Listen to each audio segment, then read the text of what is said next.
जितना बड़ा ओहदा उतनी ओछी हरकत। CEO के इलेक्ट्रिक खवातीन मुलाजमीन के लिए खतरा बने हैं। समाजी कारकुन शीमा किरमानी ने बोल न्यूज़ से खुसूसी गुफ्तगू में कहा, ऐसे अफराद ना सिर्फ ओहदे के नाअहल हैं बल्कि कानूनी तौर पर सज़ा के मुस्तहिक हैं। खवातीन को महफूज माहौल देना इदारों की अव्वलीन जिम्मेदारी है, मगर जब खुद सरबराहान ही खतरा बन जाएं तो फिर इंसाफ का निज़ाम किस खिड़की से बाहर झांक रहा है। ये कि ऐसे लोगों को पनिशमेंट दी जाए।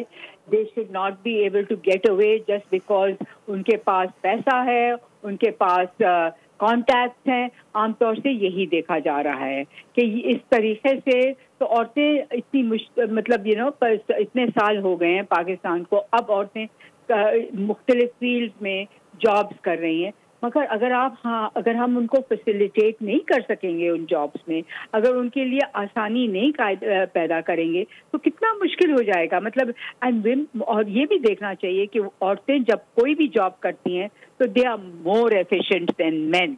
तो मैं तो समझती हूँ कि जिस पोस्ट पे ये मुँह निस्ता बैठे हुए हैं उस पोस्ट पे तो एक औरत को होना चाहिए। सब्सक्राइब करें और बेल दबाएं ताकि कोई खबर रह न जाए।